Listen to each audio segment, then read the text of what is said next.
શ્રી ગણેશાય નમઃ. જય શ્રી કૃષ્ણ. ઓમ ડિવાઇન કથામાં આપનું સ્વાગત છે. આજે આપણે સાંભળીશું એક નવી, દિવ્ય અને પ્રેરણાદાયી વાર્તા જે તમારા મનને શાંતિ અને હૃદયને ભક્તિથી ભરી દેશે. તો ચાલો ભક્તિના સાગરમાં ડૂબકી લગાવીએ. વાર્તા શરૂ કરતા પહેલા જો તમે ચેનલમાં નવા છો તો સબસ્ક્રાઇબ જરૂર કરી લેજો. આજે આપણે સાંભળીશું સાકરિયા સોમવારની વાર્તા. પહેલા આપણે તેની વ્રતવિધિ અથવા પૂજા વિધિ કેવી રીતે થાય તે સાંભળીશું. સાકરિયા સોમવાર શ્રાવણ માસના પ્રથમ સોમવારથી કરવામાં આવે છે. આ વ્રત ઘણું કઠિન છે. સોમવારે સવારે વહેલા ઉઠી નાઈ ધોઈ શંકર ભગવાનના નામનો દીવો કરી 100 ગ્રામ સાકર લઈ મંદિરે જવું. પછી સાકરના 4 સરખા ભાગ કરી એક ભાગ મહાદેવજીને ધરાવવો, સાકરનો બીજો ભાગ રમતા બાળકોને આપવો, ત્રીજો ભાગ પોતે પ્રસાદ તરીકે લેવો અને ચોથો ભાગ નદી, કુવા કે તળાવમાં પધરાવી દેવો. આખો દિવસ નકોરડો ઉપવાસ કરવો. જ્યારે તરસ લાગે ત્યારે સાકરનું પાણી પીવાનું. પછી સાકરિયા સોમવારની વાર્તા સાંભળવી. વાર્તા સાંભળતી વખતે જય મહાદેવજી એમ હોંકારો દેવાનો. પછી સાંજ પડે ત્યારે મહાદેવજીની પૂજા કરવાની. બાદમાં આરતી ઉતારવાની. રાતના જમીનો પર શેતરાંજી પાથરીને સૂઈ રહેવાનું. તો હવે આપણે સાંભળીશું સાકરિયા સોમવારની વાર્તા. મંચાવટી નગરીમાં ગિરજાશંકર નામનો એક કોઢિયો બ્રાહ્મણ રહેતો હતો. કોઢના કારણે એને કન્યા મળતી ન હતી. બ્રાહ્મણે ઘણા દવાદારૂ કર્યા પણ કોઢ ન મળ્યો. છેવટે કોઈ જ્ઞાનીના કહેવાથી 16 સોમવારનું વ્રત કર્યું. એ વ્રતના પ્રતાપે બ્રાહ્મણની કાયા પંચનવર્ણી થઈ ગઈ. ગામે ગામથી માગા આવવા લાગ્યા.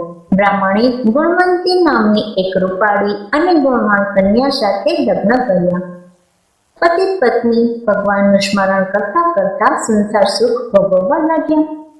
એવામાં ચોમાસું આવ્યું. બારે મેઘ ખાંગા થયા. બ્રાહ્મણના ઘરની દિવાલ તૂટી પડી. પતિ પત્ની બંને જીવ બચાવવા ભાગ્યા.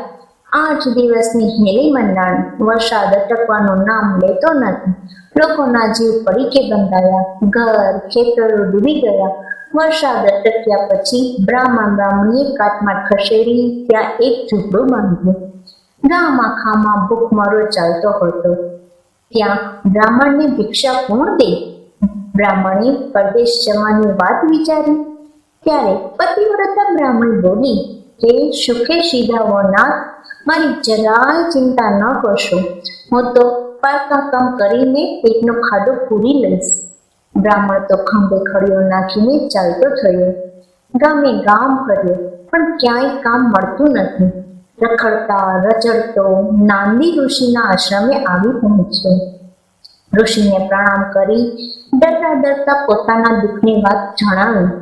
ઋષિને દયા આવી. બ્રાહ્મણને આશરો દીધો. બ્રાહ્મણે ત્યાં 2 દિવસ આરામ કર્યો. પછી વિદાય માંગી.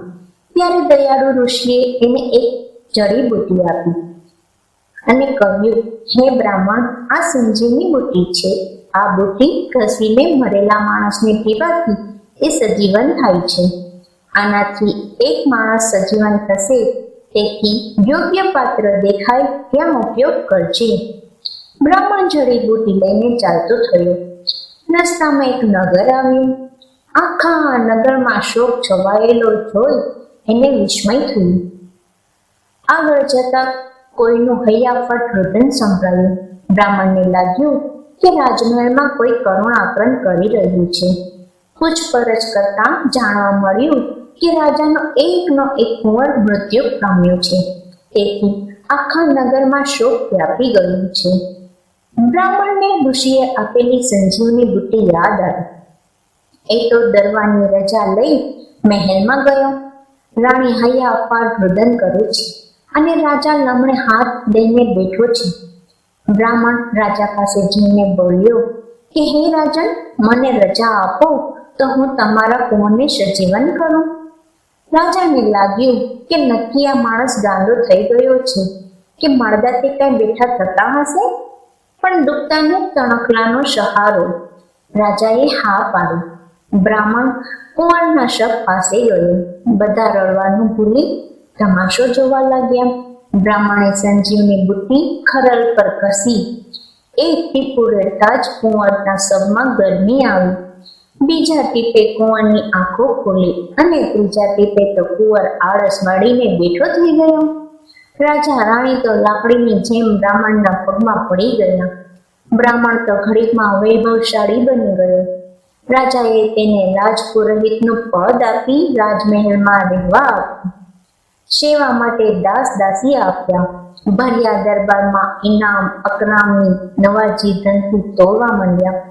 જળ ઝવેરાત દર દાગીનો આપી અને એનું સન્માન કરવામાં આવ્યું. આ બાજુ મંચાવટી નગરીમાં ગુણવંતી પેટે પાટા બાંધીને દુઃખના દાડા વિતાવે છે. પતિની રાહ જોતી જોતી સુકાઈને કાંટો થઈ ગઈ છે. જતા આવતા યાત્રીઓને પતિના સમાચાર પૂછે છે. રાત આખી રડવામાં વીતે છે. પારકા પાણી ભરતા ભરતા માથે ટાળ પડી ગઈ છે. દળતા દળી દળીને હાથના છાલા પડી ગયા છે. એવામાં પવિત્ર શ્રાવણ માસ આવતા સૌ સ્ત્રીઓ મહાદેવજીનું વ્રત કરવા લાગી. ગુણવતીએ પણ વ્રત લીધું. ઘરમાં અન્ન દાણો ન હતો, તેથી નકરડો ઉપવાસ થયો. સાંજે પડોશીના ઘેરે પુત્ર જન્મ થતા સાકરના પડીકાઓ વેચાયા. એક ગામડો ગુણવતીને પણ મળ્યો. ગુણવંતીએ સાકરનું પાણી પીધું અને શિવનું સ્મરણ કરતી નિંદ્રાધીન થઈ. સપનામાં શિવજી આવીને કહેવા લાગ્યા, દીકરી ને તે જાણે અજાણે મારું સાકરિયા સોમવારનું વ્રત કર્યું છે. આ વ્રત આ પૃથ્વી ઉપર ઉમાએ મને પામવા માટે કરેલું. હું તારા પર પ્રસન્ન થયો છું. પૂર્ણ શ્રદ્ધાથી વ્રત કરી ભાવે કરીને ઉજવણું કરજે. તારી બધી મનોકામનાઓ પૂર્ણ થશે.